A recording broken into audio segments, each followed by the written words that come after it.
Hey everyone, it's Sensei Victoria Whitfield, your journey partner in business, welcoming you back to episode 74 of the Journeypreneur Podcast. This is your source for channeled holistic stress management techniques, guidance, inspiration, and motivation to stay on your path to rapid financial ascension and massive impact as a conscious entrepreneur. And the title of this podcast episode is Self-sabotage is so trendy. Oh my gosh. Self-sabotage, like, amongst entrepreneurs is so trendy. There's a trend alert. I'm telling you, I've noticed it. And oh my God, I'm so the forefront of this trend, you guys. Oh God. Let's get into this, and this is a continuation of episode 73, where we're talking about how you feel does not matter. Riffing on that and throwing rocks at myself, where my main mantra is, what matters most is how you feel. I want to get into this a little bit further, how and owning my own journey as I walk alongside you as a journeypreneur myself, that being a successful business owner, I have this concept of it in my head of it's someone who does everything, who has it all and does it all perfectly, right? There's this perfection paralysis that I have in my head, and that I've been processing over the years. And this makes me really, really bad when it comes to the group coaching programs and even the private coaching programs that I've signed up for myself personally. So I'm gonna put it all out there so that you don't have to, right? I'm gonna take my purse and empty it upside down so you can see all the contents come out. You'd be like, oh, look at all that stuff in Victoria's purse. Ha ha ha. She's got a lot of stuff in there. But with love, I'm doing this not just to air out my dirty laundry. Ooh. But I'm also doing this to give you permission to own what's hiding in back there for you as well. I mean, here in New Jersey right now, it is the turn of the seasons, going from summer to autumn. And this is a wonderful time, like, of the goddess Hecate and Nemetona and all of the darker, more in-between spaces. The days are getting shorter, the nights are getting longer, the temperatures are dropping, the trees are letting down their leaves. And it's a wonderful time for shadow work. And so I'm following the flow of my spirit guides, and all right, going into the purse of my experiences, turning them upside down, and let's see what, if anything, has gathered there. It's time to be cleared out. And with that is this pattern of self-sabotage. As I mentioned in the previous podcast episode, I personally, as an entrepreneur, am not unique in the fact that I have a bit of an addictive personality. And so how I will process being in times of high productivity or high stress is through turning to food now, especially. In the past, I would turn to other things as well. And I see this in a lot of my dear friends and colleagues as I'm out networking, that will turn to things like alcohol or smoking, or adding another another thing to do that is going to get in the way of us actually dealing with the real problem, or actually processing, say, grief, or anger, or fatigue, right? All of the bad emotions. I will, again, stepping in front, emptying my purse first, I will put things in front of that. My number one thing to put in front of dealing with some negative emotions, and to delay it, is food, and also distraction. So self-sabotage is super trendy. I mean, you go and you survey entrepreneurs, and you like, it'll be really easy to talk to, oh, how many of you, raise your hand if you feel distracted while you're at work, right? Or how many of you find yourself staying up later and later and waking up exhausted trying to get things done? We all have this pattern, and I've noticed this pattern in me, and I want to bring this forward as your journey partner. I've noticed this pattern in me of exchanging my health for productivity or for approval or even for dollars. And that is so unacceptable, because this is a form of self-sabotage. And I wanted to tell you, when I was talking to Ali B, I mentioned my decision years ago to release alcohol. It was when my spirit guides came to me during one of my meditations and said, why are you poisoning yourself, Victoria? Why are you trying to kill yourself? In relationship to me drinking, which is the strangest thing, because, you know, I network a lot. I network nationally, I network internationally, and I network locally. Like, I love going in person, connecting with people. That's the best way for me personally to not only make friends, but also to make strong business connections, meet new potential clients, right? Or referral partners to see who I want to give back to or support them in their businesses. I go and I network. That's what works best for me, is social in-person contact. I mean, I can do stuff online, but it's best in person. Nothing compares. Well, for me personally, maybe you're similar.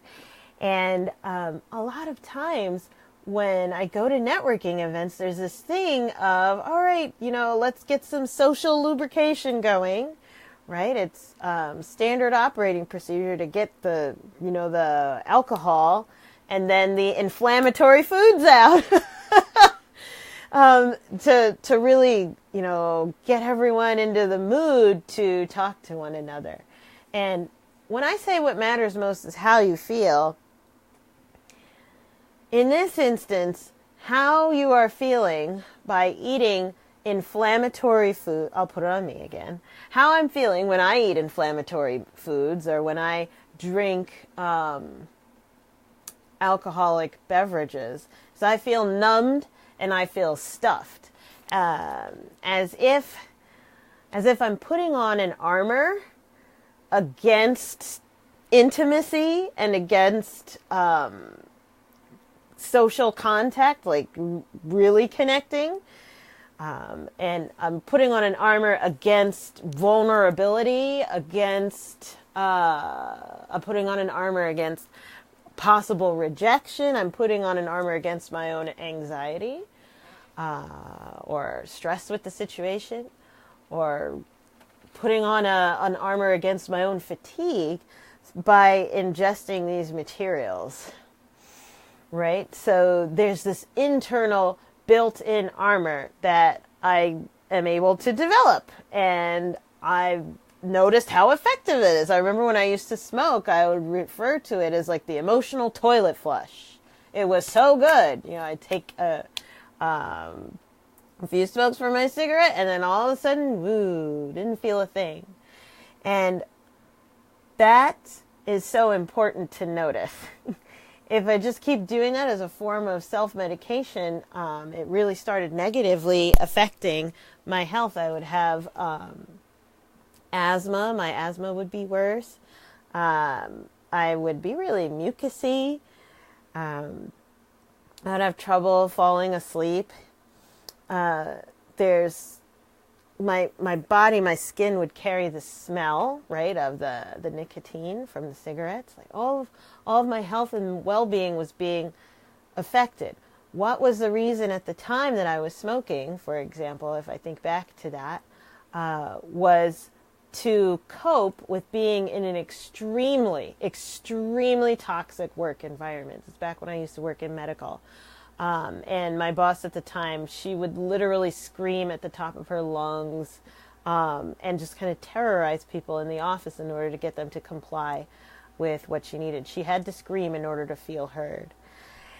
And so to stay, which is a toxic decision, ladies and gentlemen, soul brothers and soul sisters, to stay in an environment like that is a toxic decision. But to stay, I would put on this internal stuffing, this internal armor through ingesting certain substances. And that's a form of self-sabotage. My addictive personality, when misused, is a form of self-sabotage, because in that essence, when I numbed myself, I would be further and further removed from the negative feelings that would tell me, hey, Victoria, you got to get out of here. This is bad for you. This is not healthy, right? This is an abusive situation. Time to go, right? All of those feelings, or, you know what, you're not happy that you have to work 13-hour days. You're not happy with how much you're making here. This is not good. Like the negative, but protective and sacred emotions that I was having were numbed behind that wall of stuffing, or behind that wall of not just substances, but then busy work, tons and tons of tasks and other people's problems, making them my own so that I could cope to stay in that environment. Oh, I'm too busy to deal with that, would be more of what I would say to myself. Is this speaking to you? Maybe this podcast episode is for you. I don't know. But I'm going to continue sharing as my spirit guides are telling me. I'm just saying, here we go. Take it out of the purse, Victoria. Right? Or you're digging in the back of the closet here. All of the stuff that, the clutter, or all of the old underpants. The back of the drawer. Or what in the world are old underpants doing in my purse? Okay, there's a lot of images going on right now. But anyway, I hope you're enjoying this. Anyway, those times were really not good. Because they would disconnect me from the negative emotions that I needed to feel in order to set me free. Those negative emotions were coming actually from my higher self to say, hey, you are out of alignment here, right? You are out of alignment with your highest good. And so when I tell you that what matters most is how you feel, it's because your inner being, your highest self, or if you believe in a higher power, right, or in the force of nature, your instinct is trying to tell you, hey, if you keep doing this, more bad stuff is going to happen. Or the things that you're doing, this is not good. That's why you don't feel bad. As I was preparing for the last podcast episode, I was watching YouTube where this guy was talking about how he was detoxing from being on a super duper low carb diet. And he shared that he just he started yelling at another person at the gym for not hurrying up and getting off the weights. And his conclusion was that how he felt, he himself, how he felt did not matter. His anger didn't matter. But I would beg to differ. There's something behind that anger. There's a negative emotion in there of okay, is his digestive tract or his central nervous system under that much stress that he's literally lashing out in order to be heard, right? But for me, that was the case for me. The negative emotions that were coming up and the feelings that I was having were because of unresolved issues that I was avoiding or pretending to be too busy to take care of, or making myself too busy or making myself too numb in order to deal with. So there's a lot of spiritual healing. I had to go through a lot of emotional work, and this is something that I will be on. This is a personal journey alongside my professional journey. I'll be on for the rest of my life, I have to remain conscious of as an entrepreneur, because as one of my mentors will always say, how you do anything is how you do everything. So how I take care of myself in my personal life, or in certain areas of, say, my health, will show up in my creativity and productivity patterns, or even my marketing and sales patterns in my business, or how I relate to my team. So making sure that I empty the purse or go into the back of that closet and find where is the rotting, toxic mass that is causing all of the stench to come out of this purse. Like something's not good. It needs to be cleaned out, right? In that gentleman's example, there's something going on that he's not taking care of himself or not respecting about his body that would cause him to lash out in that way, or to not feel heard, that he would have to lash out in that way. But we sabotage ourselves, discounting the importance of our feelings. And by the way, there is a whole nother level to this, that your feelings really, really matter. And ignoring them is really, really counterproductive and really, really bad. Because when it comes to manifesting and being a healing leader, like if you're called in the work that you do professionally to lead others, you are there to be a healing presence. It's a wonderful honor to get to serve the people who are in your charge as a leader. Being that safe person that keeps the entire machine going, or keeps the entire system flowing, is an honor and a privilege. It is sacred. And this, I sincerely believe, is your role as a healer. If you're called to leadership and leading others from one state to another, this is your role as a healer. Not like all leaders are actually healers. All leaders are actually healers. And the more that we can respect our role in that and taking care of ourselves rather than sabotaging being a healing presence as a leader, the more we're able to take not just ourselves, but all the people that we serve higher. So being in the vortex is essential to healing leadership. Now, what does that mean? That's super duper jargonized phrase. So the vortex is what Abraham Hicks describes as a high feeling state. So this means feeling really good. And I don't just mean like feeling aroused or feeling happy, right? But this is also feeling healthy, feeling confident, feeling grateful, feeling safe, feeling trusting, right? Feeling open and curious, feeling innovative, feeling creative. Being in the vortex is when you are in the zone, or as Tony Robbins would call, being in your peak state. The more that we as leaders can be in a high feeling state, the more that we take the entire tribe higher.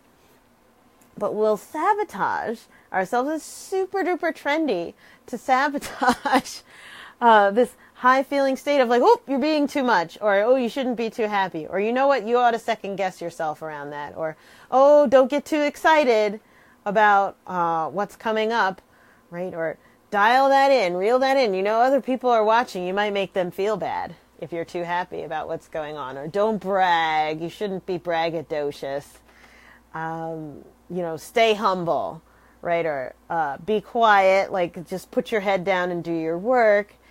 The exuberance that we can have authentically is something that to the untrained eye is dangerous.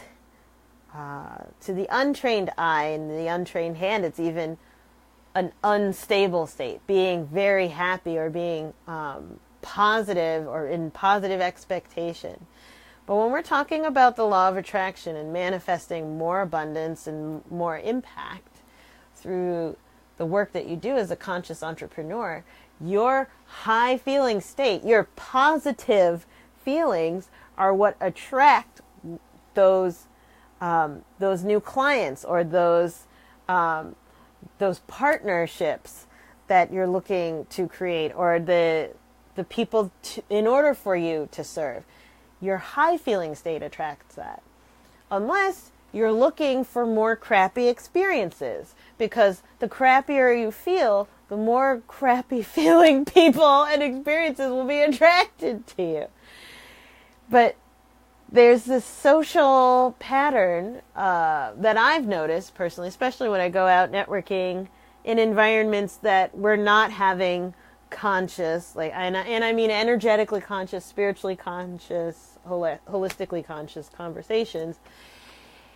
The way that, oh man, it even lowers my vibe to think about the way that people connect, I found in these networking situations, is through mutual frustrations or mutual stressors or things that make us pissed off.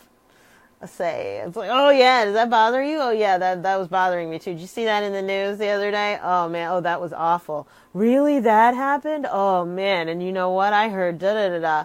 So there's this negative vulnerability that is very trendy, very popular way of relating to others. And if only just for today, as we say in Reiki, just for today, I would challenge you, find a way to connect to others that is positive vulnerability, or that involves opening, right, and inspiring or remaining curious, like this higher and higher state. Bring energy into the situation, because I've found for myself, when I choose to be in a positive, vulnerable state, and this is something I talked about in a previous few podcasts ago, I attract more positive people and positive bonds, deep bonds with others. But I've also found that if I do not consciously choose to do that, I will get roped into crusty, crappy feelings, and I will revert back to my self-silencing patterns. I have that. I'll admit that. I will revert back to my hiding or shrinking patterns of behavior. I will revert back to that if I'm just receiving the situation as it is dealt to me. But if I can bring a conscious thought to it, if I could bring a conscious choice, meaning choosing to be conscious in this moment, applying what I've learned as a spiritual seeker, as an energy healer, as an empath, right? If I could have a conscious choice, it makes all the difference. It stops that pattern of self-sabotage and turns it into self-pleasure, self-promotion, self-healing, self-motivation, self-elevation, right? Where I am taking excellent care of myself rather than shutting myself down in order to be out and sharing. So with that being said, I'm going to bring this podcast episode to a close, but I want to turn it over to you as the listener. Like, is this something that you've noticed has been a trend in your own work life? This pattern of self-sabotage? Have you seen this socially? Reach out. Let me know. Go to victoriawhitfield.com/contact and fill out the form there. I'd love to hop on the phone or send you an email back around this coming up for you, because as conscious entrepreneurs, we've got to put this trend to a stop. Right? Let's make it untrendy to self-sabotage, right? Let's make a new trend instead to self-celebrate to self-care, to self-love, to self-heal, right? Let's find a way to have a way to take not just ourselves, but all of our tribe higher as the new trend. Are you up for it? Whether or not, hey, if you want to join me on this journey, I'm on it, and I would love for you to be my journey partner, right? In taking our world higher, taking all of our conscious entrepreneurs towards massive impact, right? In rapid financial ascension for the highest good of all. So I'm sending you so much love as always. And please remember, enjoy the journey. Do not lose your glow as you grow in life and business. And I'll see you in the next podcast episode.